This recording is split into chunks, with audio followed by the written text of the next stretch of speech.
All right, good morning, everybody. So we're going to finish up NMR today, and we're going to get into chapter 12. We don't have a quiz today. So let's, again, review a few things about spectroscopy. Right, so if we're talking about infrared spectroscopy, right, we've got wave number, we've got percent transmittance. Where do we start? 1500. What's to the right? Fingerprint region, right? And what do we do with that? We're going to ignore it for this class, right? So now what do we do? Yeah, so we're going to take a step to the left in increments of 500, right? So we're going to go to 2000. And what's between these two numbers? P2. And then I'm going to take another step, 500 to 2500. And what's here? SP. And then this is the hydrogen region. So I'm just going to call it HR. Okay? Very good. And again, you all will be able to have your notes, right? This should be in your notes. Okay? Make sure that you know the different regions. Okay? Know the different what the peak should look like and all that kind of stuff that we talked about. So that's IR. IR tells us mostly what? Hydrogens. More broadly, though. You're right. Functional groups, right? You're going to be able to get your functional groups from your IR, so keep that in mind. Okay? But more than one molecule can have the same functional group. So how can we tell the difference? NMR, right? So NMR is going to tell us how things are actually connected together. And so on the x-axis, we have what?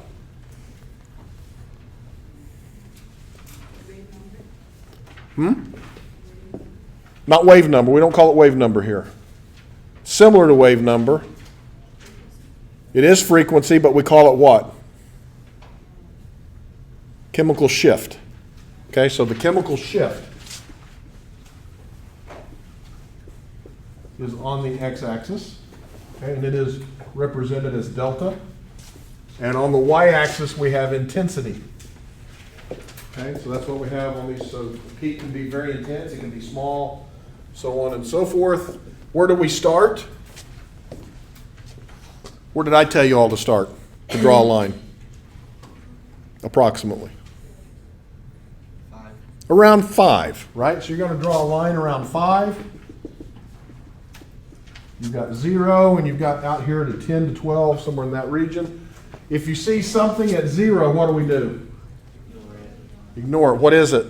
TMS. And what is it? It is TMS, you're right, but what is it for? Yeah, it defines 0, right? So we're just going to, when we see a peak at 0, we're just going to cross it out. We're going to ignore that. It is a signal, but it is not part of your sample. So everything to the right of 5 is going to be what kind of groups? Okay, we're going to see things that are sp3. So things like hydrogens attached to sp3 hybridized carbons we're going to find there. And we're also going to find what? Not just sp3, but also sp. So you'll find SP in here as well. And you've got that all kind of graphed out on some things that we'll see in just a moment again. Okay, but we talked about that. So you'll be able to see if there's stuff over here, we call this what field? Upfield or downfield? This is, as you get closer to 0, that's upfield. As you get closer to 12 or further away from 0, that is downfield. Okay, so if I have a peak, let's say I have a peak here, and I have a peak here, you would say that this is downfield of this one. This one is upfield of this one. Okay? How would you name that peak? Singlet. It's a singlet. Yeah. How many neighbors does it have? 0. Has to have 0, right? What would you call that peak? Quartet. Quartet. How many neighbors must it have? 3. And how do we determine that? What's the rule?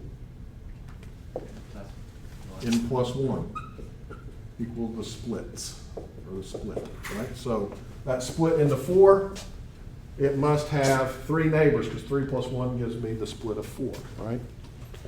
All right. If it's 3 peaks, a splitting of 3 peaks, what do we call that? If it's 2, 4, quartet, 5, we're going to start calling it a multiplet at that point, right? Okay, so all of that kind of stuff. What's going to be on the downfield side of 5? SP2. You're going to find SP2 stuff here.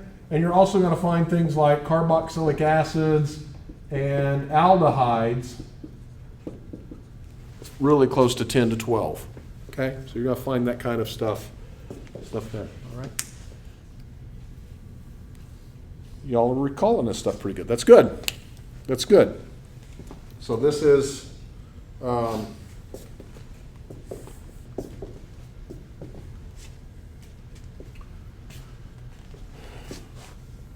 if you like puzzles, you'll like this kind of stuff. Okay? So we finished off talking about how these multiplets get formed, and yesterday, or Monday, why is it not?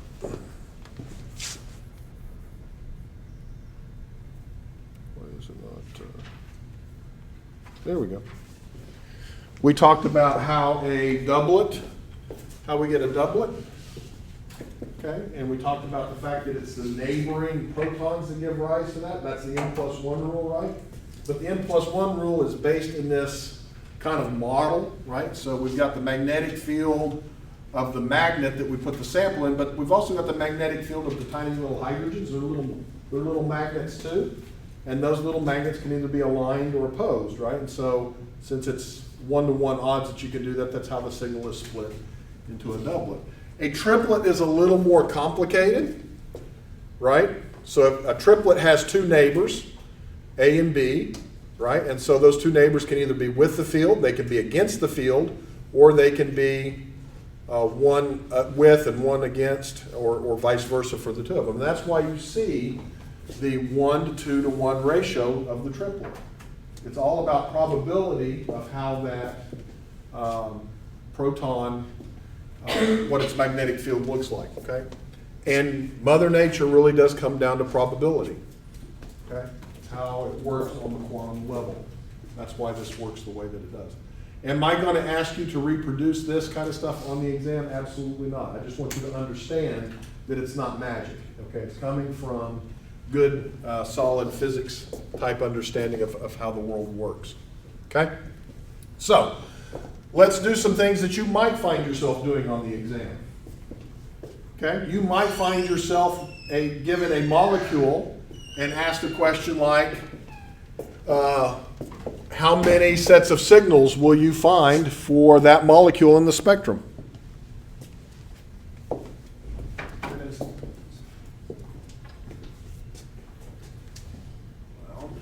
most of them, if you split down to half, it'd be the same. If we split down the half this way There's the oxygen. or this way? Well, in Gauss's case, both sides are the same, but in case which not. Okay. Yeah, so there is a mirror plane of symmetry that runs through here. You're absolutely right. So symmetry is going to play a role.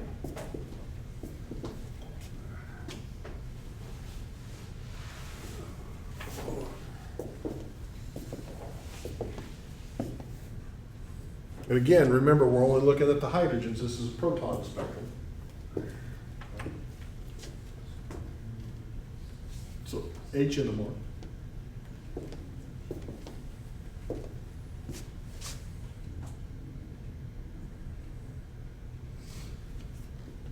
What do we think? It is 6. Yeah, so if I look, again, as Dakota pointed out, there's a mirror plane through here, right? So this methyl group is attached to this CH2, which is attached to that oxygen. So this CH3 and this CH2 are actually different, aren't they? Right, so that's 1, 2, 3, 4.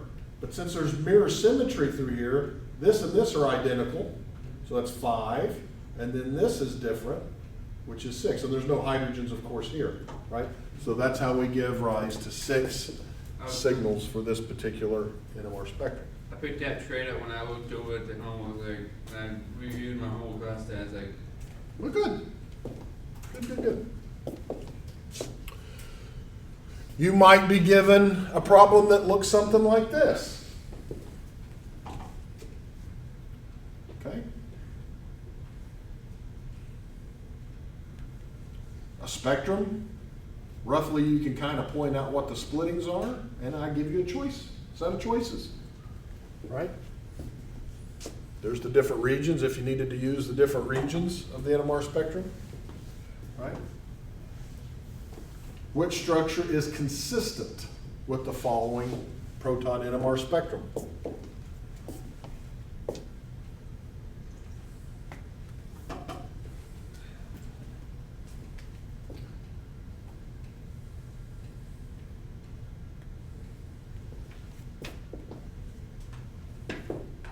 oxygen.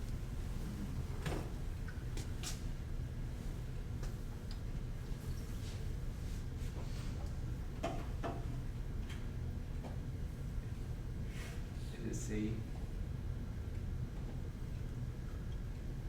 Because I noticed that there are 2 groups of hydrogen in the C that. Wait, no, never mind. No, wait, never mind. Yeah.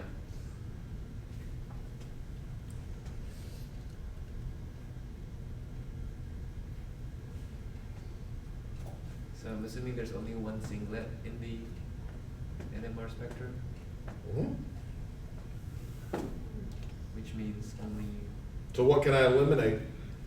Right, so you've hit on a good point. We only see one singlet. Is there anything up there that would give rise to more than one singlet? Yeah. And what would that be? B and C. I'll agree with C. Oh, yeah, just C. Never mind. Is it anything that doesn't have a CH, like just CH? Because the CH would be the singlet. I mean, So the singlet means that there are no neighbors for those protons. Is that- Right, and so if you look at that, right, CH3 is attached to a carbon with no hydrogens, so it would be a singlet. But this CH2 is also attached to carbons with no hydrogen, so it would be a singlet. So you would expect to see 2 singlets, Yeah. right? Okay, so you can eliminate that. That goes from a 1 in 4 chance to a 1 in 3. Your odds just got better, but not good enough to put a lot of money on the table yet, right? Yeah. There are 3 groups of. There's supposed to be 3 signals. There are supposed to be 3 signals. Is there anything that would have more than 3 signals? Wait, no, Just kidding. just kidding. Okay. The way I see it, they would all have Yeah. 3 signals except for C. Yeah. C would also have how many signals? It should have 4 signals, right? So again, number of signals eliminates C. Doesn't help us too much. Sad. Sad? That's not sad.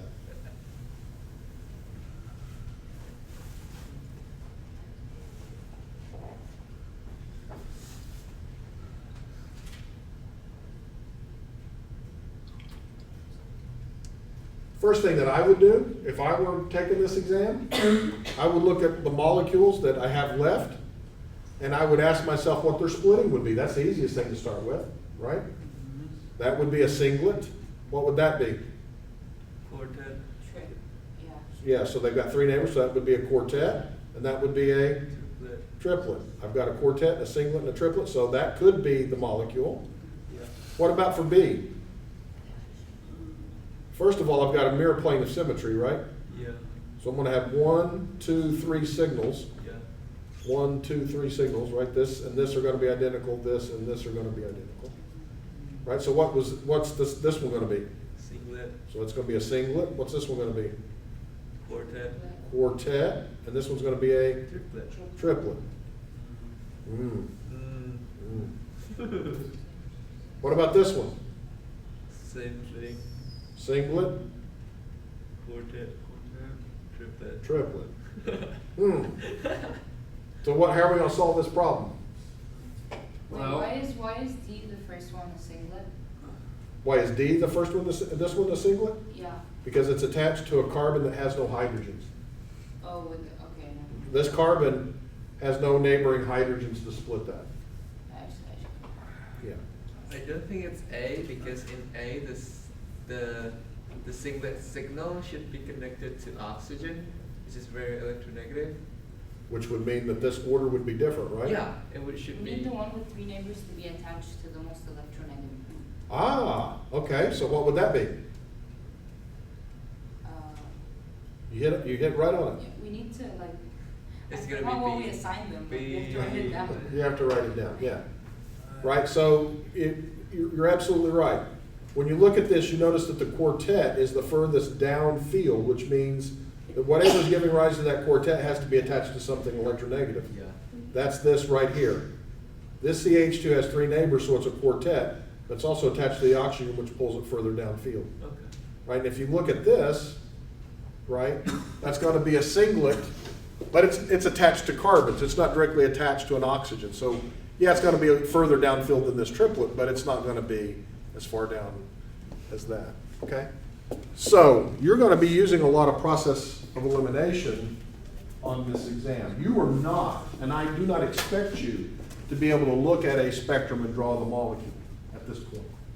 I expect that of my graduate student, okay? But you're not there yet, right? So, but you can take the pieces that you have and you can start to eliminate possibilities, and then you can start to make a rational argument for what the right answer is. So my confusion comes from determining the signals from the structure and matching it with the spectrum. Like, how do you find I know you said that in order to like have a singlet, triplet and all that, that it has to have like a neighboring hydrogen, but can you go into further detail of how to like find a quartet, for example, or like a Yeah, triplet? sure. So let's just take the example that we have up there, right?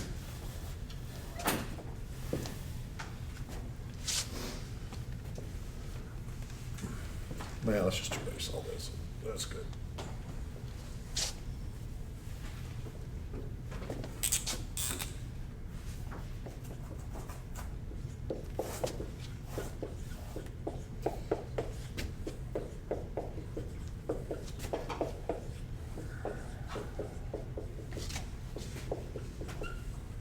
All right, does that make sense? All right, so when I'm looking at this, right, that's going to give me a signal. It's three hydrogens, right? How many neighbors does it have? Two. So n plus 1 says that this signal should be a triplet, right? So I'm going to put a T up here. This will give rise to a signal, right? It has neighbors on this carbon. How many neighbors does it have? No. How many neighbors does this signal have? It's got three, right? There are three hydrogens on this carbon. So 3 plus 1 is 4, so it's going to be a quartet. So I'll write a Q. This, how many neighbors does it have? Neighboring hydrogens, I mean. None. So it's going to be a 1, which we call a singlet, right? And then there's symmetry here, right? So this also has to be a quartet, and this also has to be a triplet, right? But these are identical, right? So I'm going to have a singlet, a quartet, and a triplet. And I know that my quartet needs to be the furthest downfield because the carbon's attached to an electronegative oxygen.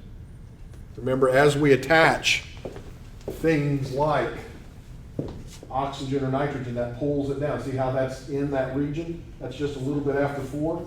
That's kind of in this region right here. So we know that that's going to be, this is the only molecule that is consistent with that NMR spectrum. Okay. Like Jason had said, if we had looked at CH3, O, C double bond O, CH2, CH3. If we had tried to pick A, this would be a singlet, right? No neighboring hydrogens, and it's attached directly to the oxygen. So this singlet and quartet should be in the opposite positions. Does that help? Yeah.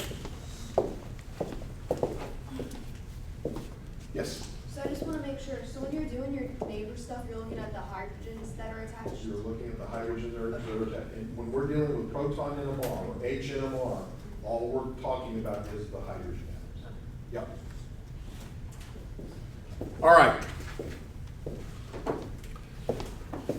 Now, fortunately, organic molecules have a lot of hydrogen, but they also have a lot of carbon, right? That's the definition of an organic molecule. And it turns out that carbon-13, remember carbon is atomic number 6, so that's even. It shouldn't be NMR active, but there is an isotope of carbon that's called carbon-13, and naturally it's about 1% of all carbon. 1.1, let's just round it up to government numbers, or round it down to government numbers of 1, okay? So, it is NMR active. We can see carbon in the NMR as well if we run a carbon NMR spectrum, where we're actually intentionally looking at the carbons, okay? So,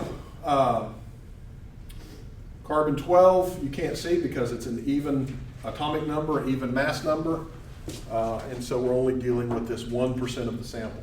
So do you think that this is going to be sensitive or insensitive? Sensitive. Sensitive. You think it's going to be sensitive? If my sample only 1% of it's NMR active, it's going to be insensitive.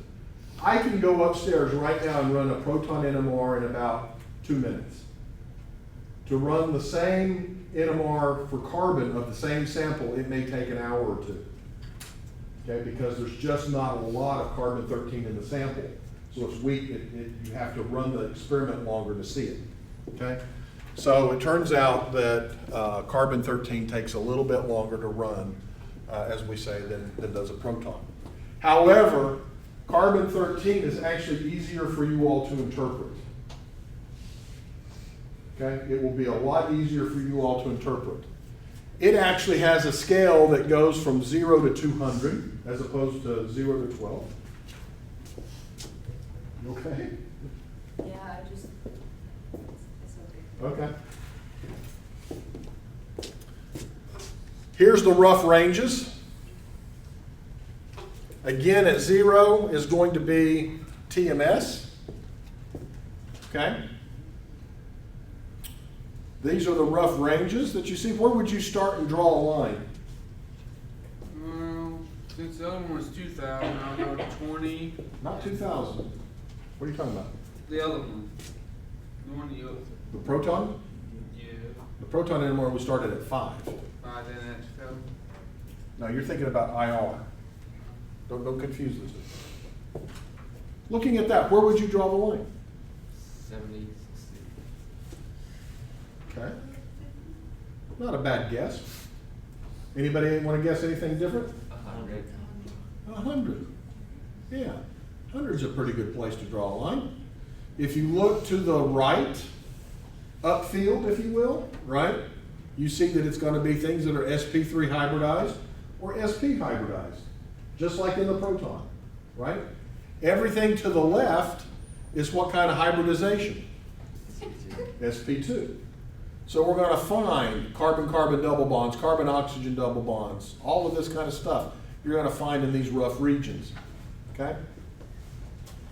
And the cool thing about carbon NMR spectrum, we run it in a way to where you will get a line for each unique carbon in the molecule. For each unique carbon in the molecule. So you'll have to figure out what is a unique carbon. Okay, so we're going to call this the sp3, sp, and sp2 regions. You kind of know where those are. The signals are spread out, so they're a lot easier to see. They're not squished together like they are in proton NMR, and so a lot of people like to start with the carbon NMR and get at least a count of the number of carbons that they have in the molecule, okay? So your book also has a list of carbon NMR shifts. This is a similar table, it's not the identical table, but again, you can see that right around 100 is the cutoff, right? So alkynes, alcohols, ethers, blah, blah, blah, blah, blah, are all gonna be kind of between 0 and 100. And then your alkenes, your aromatic rings, things that are attached to very electronegative groups, all of these types of things are going to appear further downfield. You do not need to memorize, for the purposes of this class, these exact tables. Okay? I will provide you on the exam.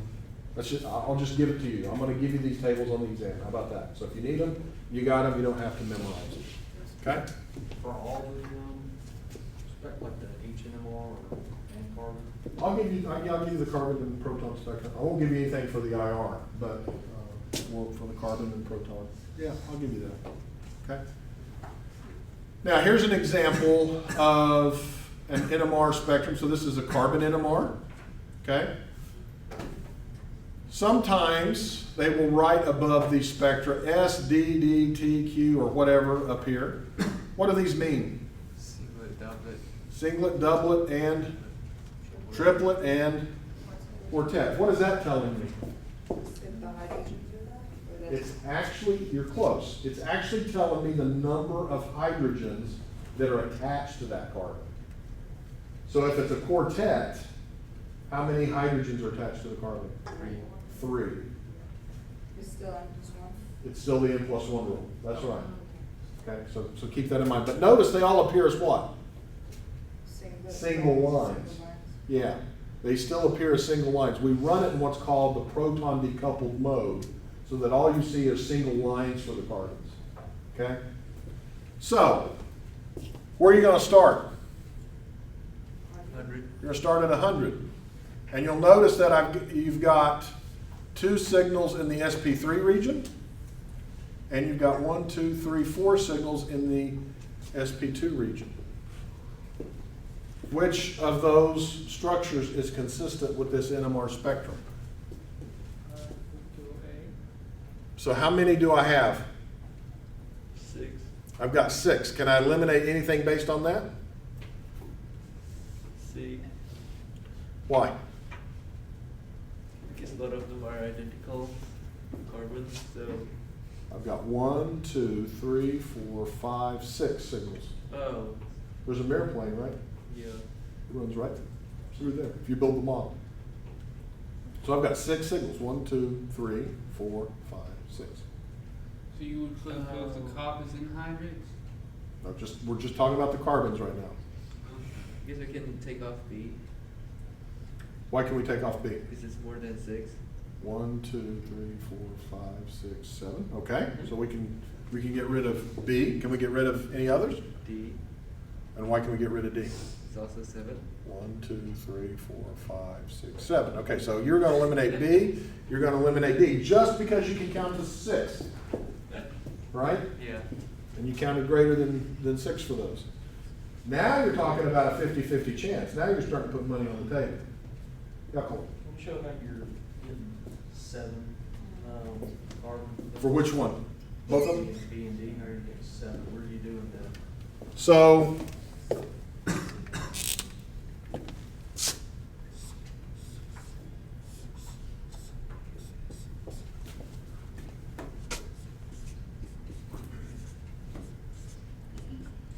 let me draw it like this. It'll be a little easier for you to see.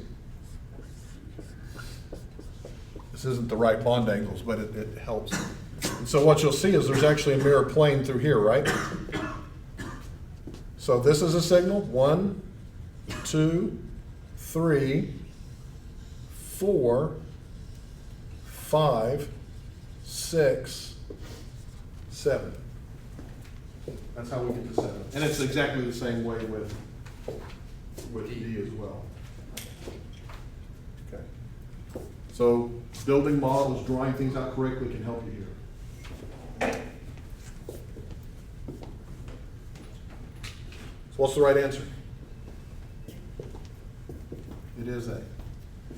Right? And what you see is you're going to have a peak here, right, in this region, and you're going to have a peak here. So that's how you get those 2. Yeah.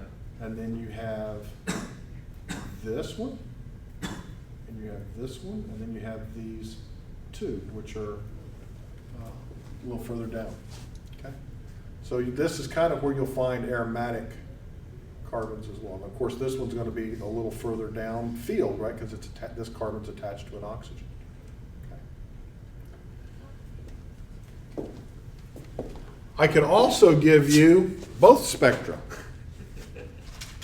Notice this is the carbon NMR for the same molecule. This is the proton NMR. Notice this one says CdCl3 above it. If you see that on the exam, cross it out as well. That's the solvent that we use, this is deuterated chloroform. It's what we use to run NMR spectra in, and it's got carbon, so it's going to appear in the NMR, and it usually appears around 77. So I will label it in a way, if it's there, for you to know to ignore it, okay? What's it called again? Pardon? What's it called? Well, it's CdCl3. It's deuterated chloroform. Okay.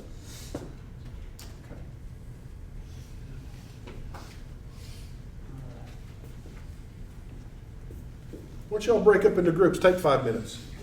Try to work through this one. Put the pieces together. So,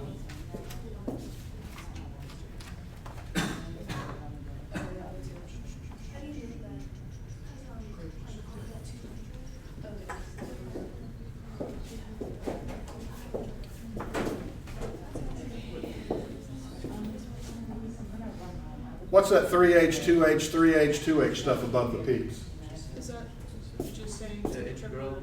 That's telling you how many hydrogens. That's telling you the interval. Yep.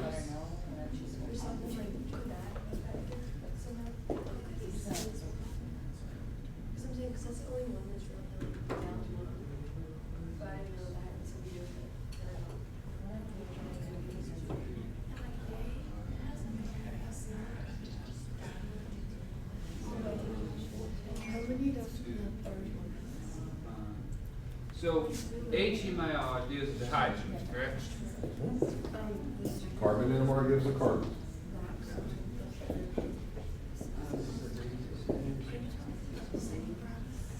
Yeah, how many, which one? 2H. The middle third.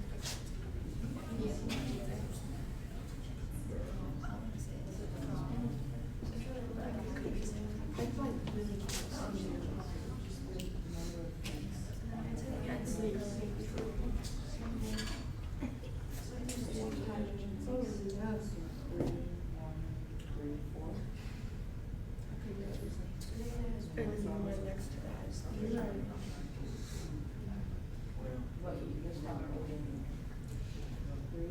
So, good question. Mm-hmm. So whenever it's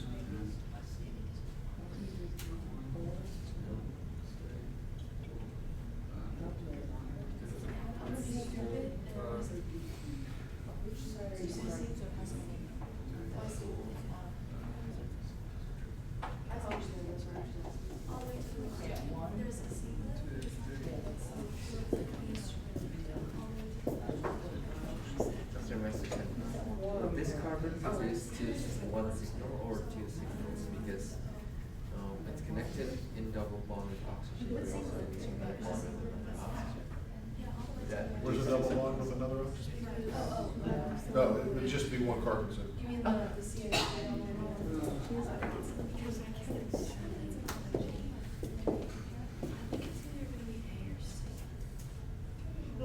You think it's either A or C?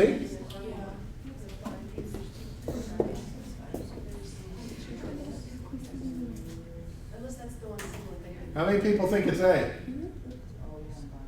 Okay. How many people think it's B? Nobody seems to be brave. How many people think it's C? D? I'll take B or C. You'll take B or C? I think You take D? Correct answer is B.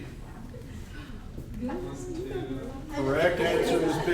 You said B or C. I could argue with. I was halfway there. Now, why could I eliminate A? Because the methyl on the right is connected directly to oxygen, and Which would mean it should be further down than 2.5, right?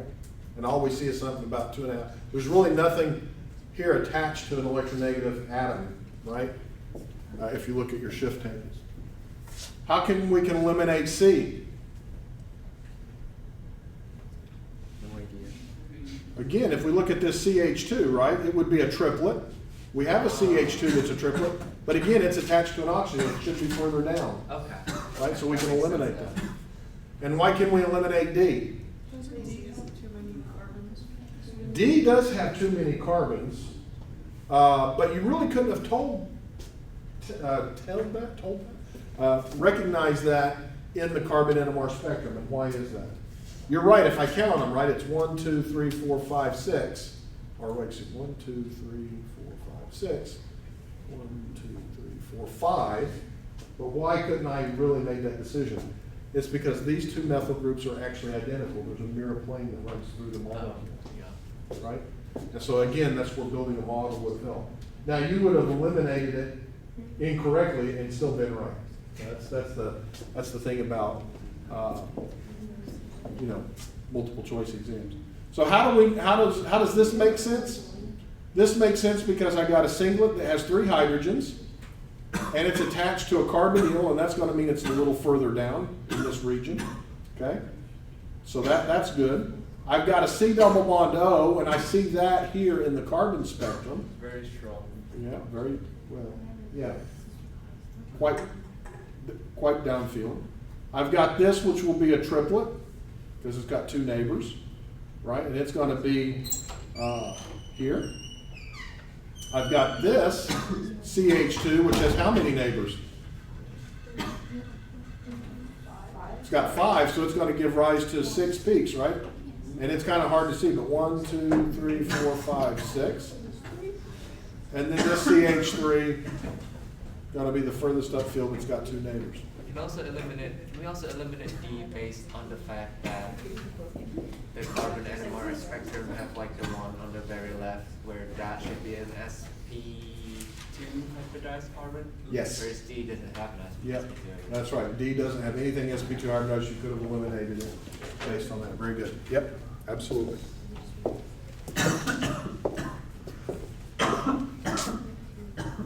You all right? I've got my lug up too, good.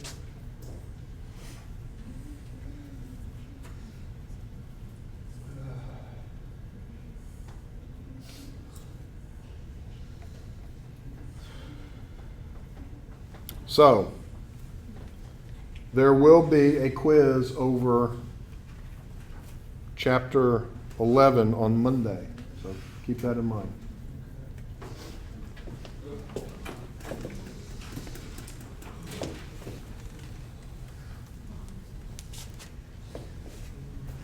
All right, so in chapter 12, we're going to start talking about aldehydes, ketones, things that contain the carbon-oxygen double bond. We'll talk a little bit about nomenclature. Most of this is going to be on your own. We've kind of, the rules really haven't changed. Just the functional groups are different, so the ending on your names are different. Aldehydes have an AL ending as opposed to an A&E ending, so on and so forth. Talk a little bit about some properties, and then I want to talk a little bit about IR and NMR of these things as well, so that you have that practice, okay? So we'll talk a little bit about some spectra of these 2 functional groups as well, okay? So one of the things that you need to know right off the bat is that aldehydes and ketones have different reactivities, okay? Even though they are both carbon-oxygen double bonds, they are different, right? An aldehyde has to have at least 1 hydrogen that is attached to what we call the carbonyl. The C double bond O we call a carbonyl group. Okay? That is an aldehyde.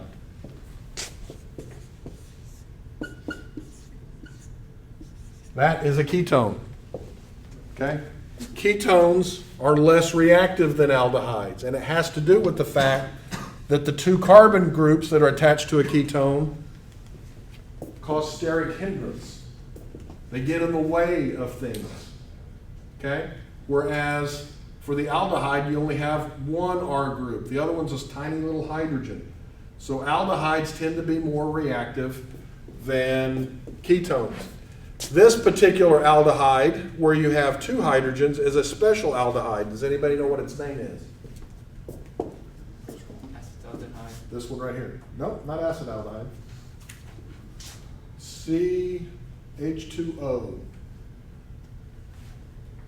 Those of you who've had biology and you dissect frogs, this is what they use to preserve those dead frogs. Formaldehyde. Formaldehyde. That's right. Formaldehyde is a special aldehyde in that it does not have a carbon attached to the carbonyl. Okay? So formaldehyde is extremely reactive. Aldehydes are reactive in ketones. They are reactive, but they're less reactive with nucleophiles. And when we get into the topics on Monday, this is going to be important when we start talking about the chemistry that ketones and aldehydes can do. You'll see that, yes, they can both do kind of the same chemistry, but the aldehydes will always be more reactive. Okay? You said formaldehyde is even more reactive? It is, yeah. It's a very reactive aldehyde. Very reactive. Okay? Aldehydes and ketones are going to be kind of in between alcohols and alkanes in terms of their boiling points and melting points. Okay? You might remember that alcohols, right, can form hydrogen bonds. Right? And so they have higher boiling points, higher melting points. Alkanes, right, can't form hydrogen bonds. They don't have dipoles. They're fairly nonpolar, right? They typically have lower boiling points and melting points. And it turns out that aldehydes and ketones are kind of in the middle.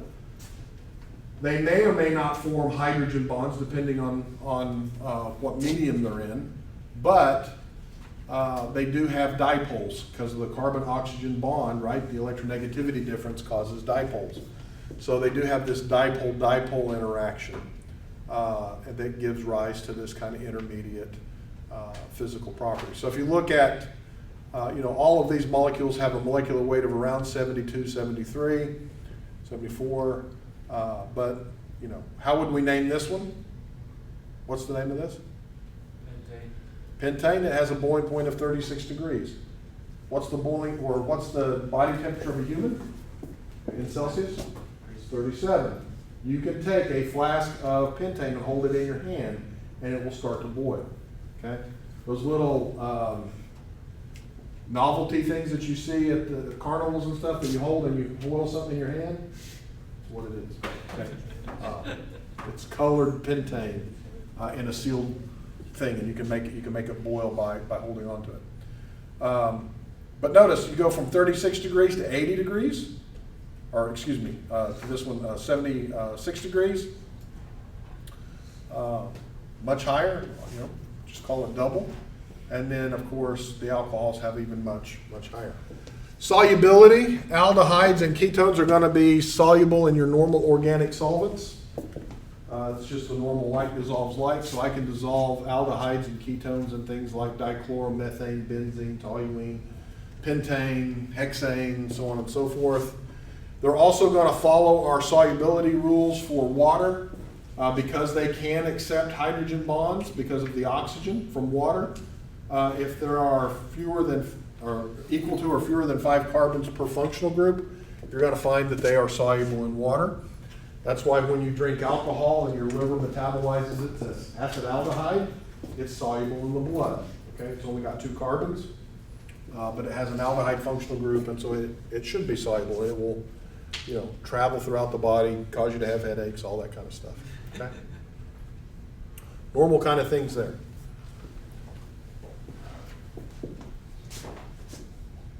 Aldehydes and ketones, right, are going to give you a peak between 1500 and 2000. Right? We've got an sp2 hybridized carbon. And in both cases, these are going to be very strong absorptions. They almost go all the way down. If you see a tiny little peak between 1500 and 2000, chances are it's not a ketone or an aldehyde. It may be some other sp2 hybridized functional group, like maybe a benzene ring, but this is kind of characteristic of the carbonyl functional group, the C double bond O. Okay, but you're also going to see stretches for the hydrogens that are attached to the sp2 hybridized carbon for aldehydes. So if you're looking at an aldehyde, this is propanal. Again, it's got 3 carbons, so the parent is propane, but we take the A and E ending off of it, and since the functional group is an aldehyde, we replace that with Al. So this is propanal. So CH3, CH2, C double bond O, H. 1, 2, 3 carbons. That's how we get to the name propanal. Okay? And so you can see the hydrogens that are attached to the sp2 hybridized carbon. You can see those stretches, and you can see the other sp3 hybridized carbons there as well. Okay? So you're going to find that in a typical IR spectrum of an aldehyde. Okay? Now, in terms of NMR spectra, you're going to find your normal hydrogen and carbon NMR resonances that we've talked about, or peaks, okay? And it turns out that the sp2 hybridized carbon of a aldehyde has an impact on what this peak looks like. How many neighbors does this hydrogen have? 2. It's got 2, so it should appear as a Triplet. triplet, and it is a triplet. But the coupling constant, which we didn't talk about in the last chapter, is really small. Okay, and the coupling constant is the space between the peaks. And so if I take 3 peaks and I start to squish them together, what does that start to look like? It starts to look like 1 peak.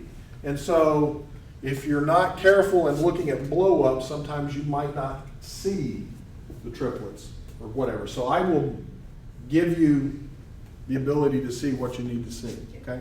Can you said that a hydrogen has how many neighbors, which, like, the terminal hydrogen? So this aldehyde hydrogen, right, Yeah. is attached to this carbon. Yeah, How many neighbors does it have on the next carbon? but that's on the next carbon, so we can. But that's always how we do that, right? So if I look at these 3 hydrogens, it's this carbon that has the neighbors, right? This is the neighboring carbon. Yeah, but those hydrogens are attached to that carbon. Those hydrogens are attached to the next carbon over. Sure, and these are attached to the next carbon over for this one too. Those aren't the same. They're not the same, but yet they are. All right? So let's draw it out.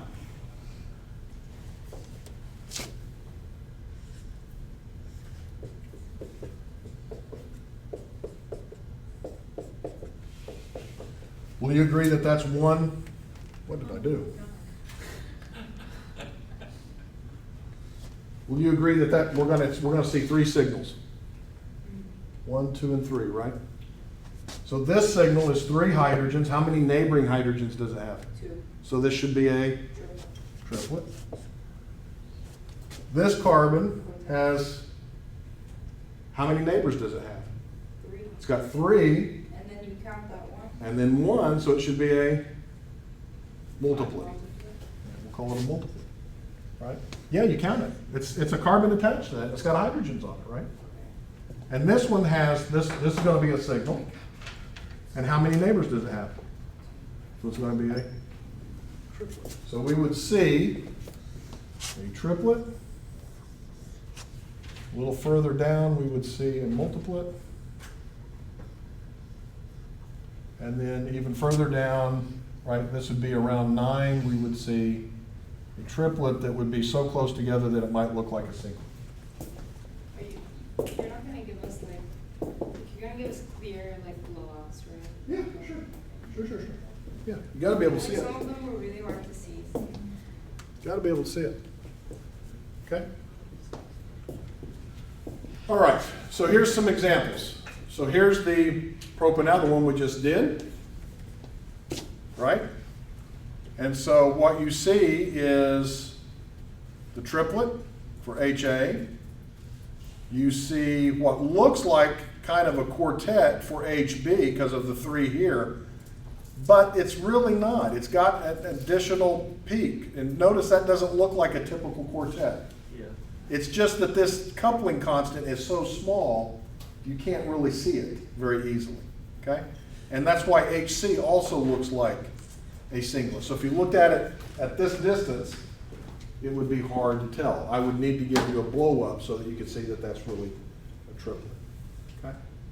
You can see in the carbon spectrum, we get the 3 signals that we expect to see. Right? We see Ca, which is going to be the furthest upfield because it's not attached to anything that's electronegative. Cb is going to be a little further downfield because it's attached to a carbonyl. And then Cc is going to be the carbonyl. It's going to be around 200. That's where you're going to find all of those carbons. Okay? So, here's an example where we have 2 aldehydes. We've got 2 spectra, and I need you to assign the spectrum to the respective aldehyde.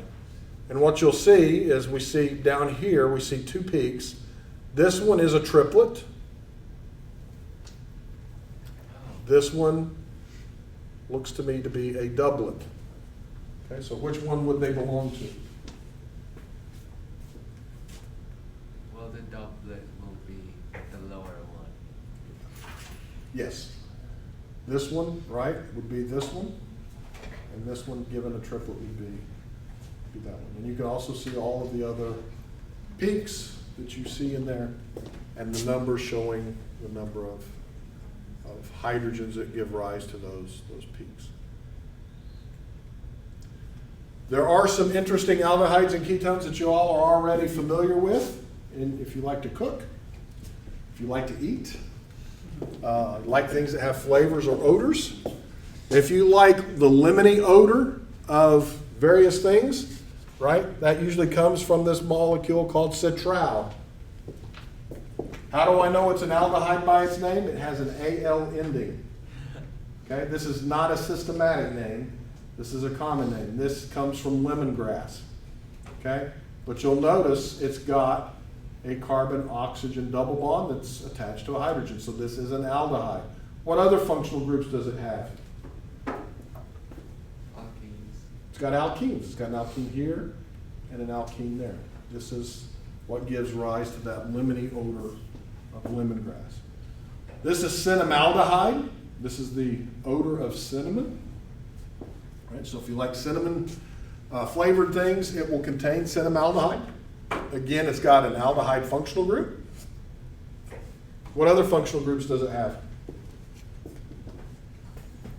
Benzene. It's got a benzene ring Alkene. and an alkene. Right? You put these things together like this and you get the odor of cinnamon. This is benzaldehyde. Okay? I don't really know that this is the aroma of almonds, but when I open up a bottle of benzaldehyde, it does smell like cherries. So if you like, well, maraschino, what do you say that? Maraschino cherries? When you open a bottle of those, you can really smell something aromatic, right? That's benzaldehyde, actually, that you're smelling. Okay? And so you can see it's got the aldehyde functional group and an aromatic ring. And then, if you happen to like blue cheese, this molecule right here called 2-heptanone. How did we arrive at the name heptanone? Ketone. Okay, the ONE is because of the ketone, right? What's the hepta? It's got 7 carbons. It's got 7 carbons in the longest chain. What's the 2, tell me? Location of the oxygen. Where the double bond is. That tells me where the carbon-oxygen double bond is, right? So it's on the number 2 carbon. That is the odor of blue cheese. Probably not something you all like to smell too much, but you might like blue cheese dressing or whatever the case may be. Okay? So these functional groups do occur naturally. You do eat these things, you enjoy them. You put a little cinnamon in your oatmeal in the morning, right? You might enjoy cherries or almonds in a variety of different dishes. And so you're eating these things. They are edible. Okay? So let's talk about the reactivity of aldehydes and ketones.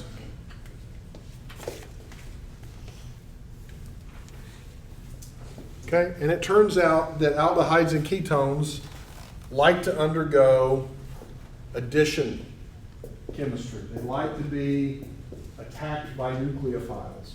Okay, I know that sounds a little violent, but it's true. Okay? Why is it that the carbonyl will be attacked by a nucleophile?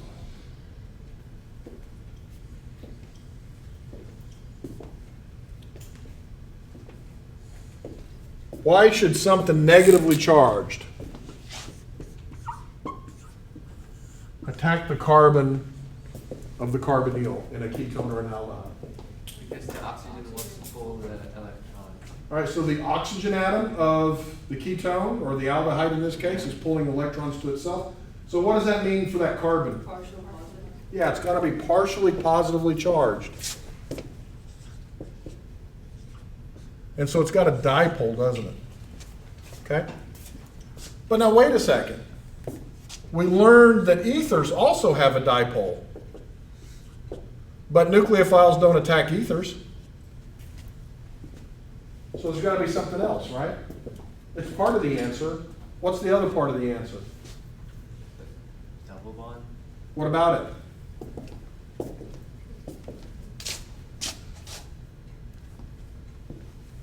They can break the double bond. Why? It's easier to break It's than easier to single break and bonds. then Which bond? go to Pi the bond. oxygen.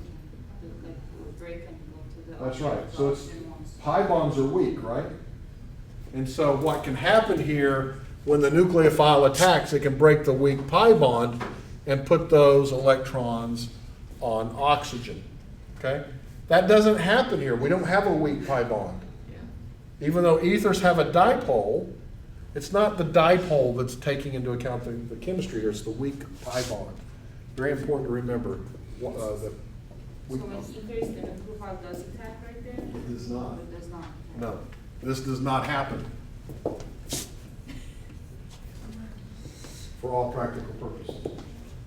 Can I show you examples where it does? Yes. But not for this.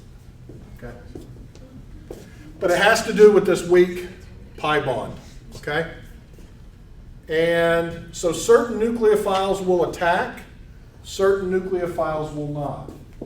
So here's an example of where they're taking chloride and trying to react it with a ketone to give a new molecule. Okay? This does not happen because chloride is a weak base. How do I know chloride is a weak base? Well, it's a strong acid. It's got It's the strong- conjugate, yeah, it's conjugate, it is the conjugate base of a strong acid. And by definition, that means it has to be a weak base. So I'm going from a weak base on the left to a strong base on the right.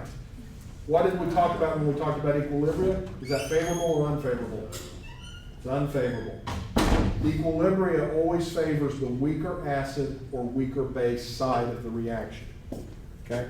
So things like chloride, bromide, or iodide, even though those are good nucleophiles and we talked about them when we did SN2 chemistry,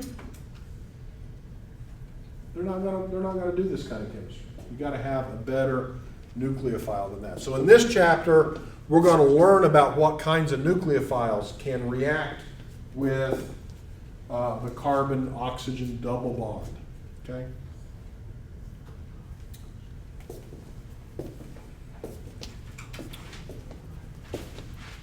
So we need a nucleophile that will do this chemistry.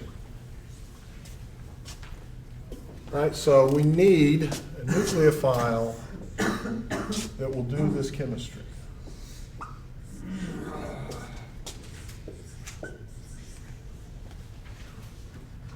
So if I want it to go in this direction, what can you tell me? I just told you how it would not do that. Right? This doesn't do that. Weaker base to stronger base. So if I want it to do this, what do I need? Stronger base. I need a nucleophile that is also a very strong base. Or a stronger base. I shouldn't say very strong. A stronger base. Okay? So I need something that is stronger on this side than on this side. This needs to be the weaker base, right? Okay. It turns out that Grignard reagents are perfect for this. You're going to need to know that name, Grignard reagent. Okay? It is one of the ways in which we can make carbon-carbon bonds very easily. It was discovered by Victor Grignard over 100 years ago.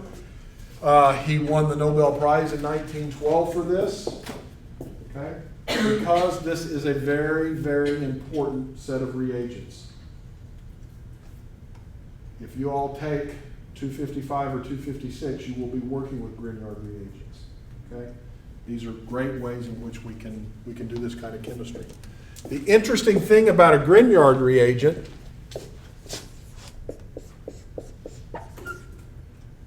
let's just use that one, chloride.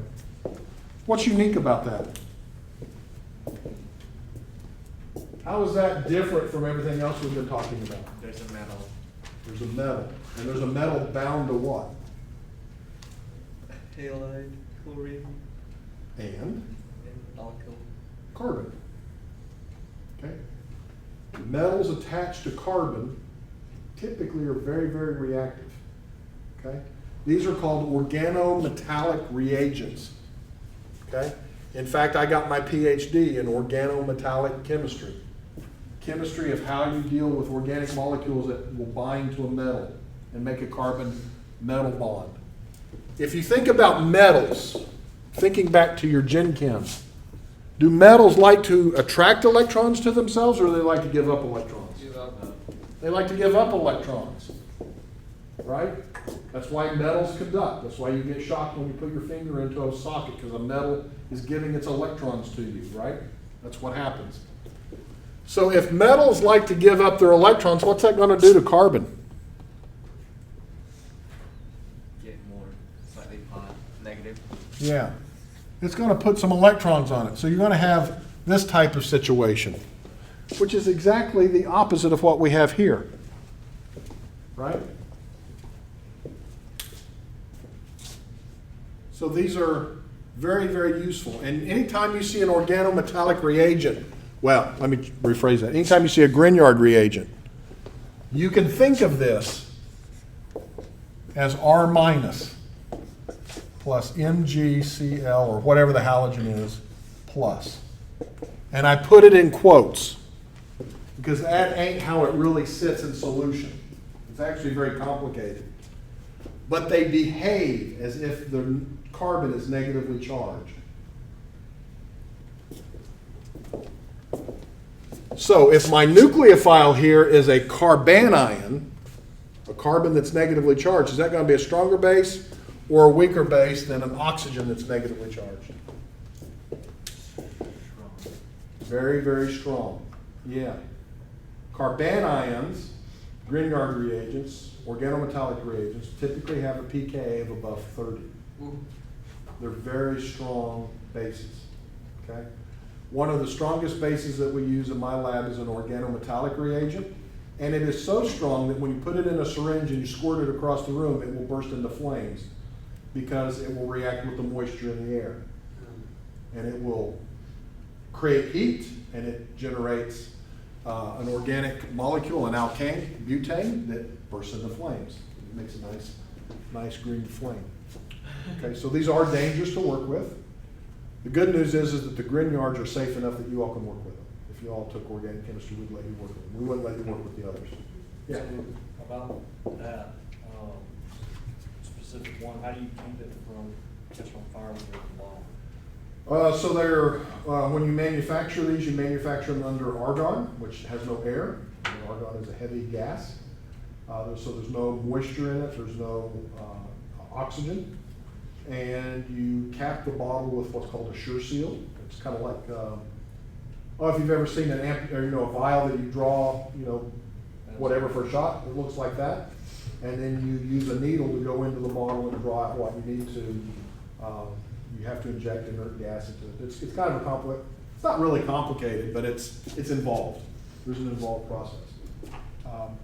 And in fact, unfortunately, in California, about 5 or 6 years ago, a young scientist died working with these types of reagents, not Grignards, but organometallic, when her syringe malfunctioned and it spilled onto her and it burst into flames. So we won't have you work with the ones that are flammable. The Grignard reaction is very easy to do, to make the Grignard reagent. You start off with a halogenated organic molecule like bromobutane or bromobenzene. You have to have a carbon-halogen bond. You can make Grignards out of alkyl chlorides, alkyl bromides, or alkyl iodides. It doesn't matter. You just need that carbon-halogen bond. Can't be fluorine. It has to be chlorine, bromine, or iodine. Bromine is what people typically use because it's more reactive than chlorine, but cheaper than iodine. And you simply take the bromobutane, in this case, you put it in diethyl ether, and you put some magnesium shavings in there, and you stir it, and you heat it up, and you will make this Grignard reagent. This one's called butyl magnesium bromide. Don't worry about the naming, okay? But you can see the carbon magnesium bond. The mechanism for this is actually pretty complicated because it's kind of weird. But basically what's happening is the magnesium inserts itself between the carbon and the halogen bond. So you can make sp3 hybridized Grignard reagents. You can make sp2 hybridized Grignard reagents very, very easily in the laboratory. Okay, and so these things become good nucleophiles that you can use to react with the carbonyl of an aldehyde or a ketone. Now, as I said, these things are pretty strong bases. And so even though they won't burst into flames like some of the other organometallic reagents do, they will react with things like alcohols and water because these are stronger bases than hydroxide. And so if you take a Grignard and you dump it into water, you end up making an alkane. So the carbon magnesium bond picks up a hydrogen from the water and you make an alkane. You end up then making magnesium hydroxide you've just taken your hard work and you've made something cheap and useless out of it. So this is the thing that always gets students in the lab when they're making these. If they're not careful and keep their glassware absolutely dry or keep the moisture from the air away from it, their reaction won't work and then they get frustrated and yell at us because they say we didn't do a good experiment. But it's one of those experiments that allows us to determine your lab skills. And so that's one of the reasons why we do it. Okay? So Grignards are incompatible with acidic compounds within an organic molecule. So you can't have OH groups, NH groups, or SH groups within a molecule because all of these things will react with the Grignard in just an acid-base reaction. Okay? But if you're careful and you know how to handle the molecules, you can actually do addition reactions of the carbon to the carbonyl of an aldehyde or a ketone. So here's an example where we're taking ethyl magnesium bromide, we're reacting it with formaldehyde. The carbon's going to attack the carbon of the carbonyl. It's going to break the weak oxygen bond or carbon-oxygen pi bond. And you're going to make this new carbon-carbon bond. You're then going to have this. And then at the end of the reaction, when the reaction's all over, you just dump it into water with a little bit of acid, and the alkoxide picks up a proton. So this is another way to make what? Alcohols. So starting from Grignard reagents, you can make alcohols by reacting the Grignard with some type of carbonyl. We're going to stop there. We'll pick back up on Monday. Please read ahead. Have a great rest of your week, and I will see you all. When's what? Not next week, the week after. Yeah. Yeah, basically 2 weeks from now. Yep. Do we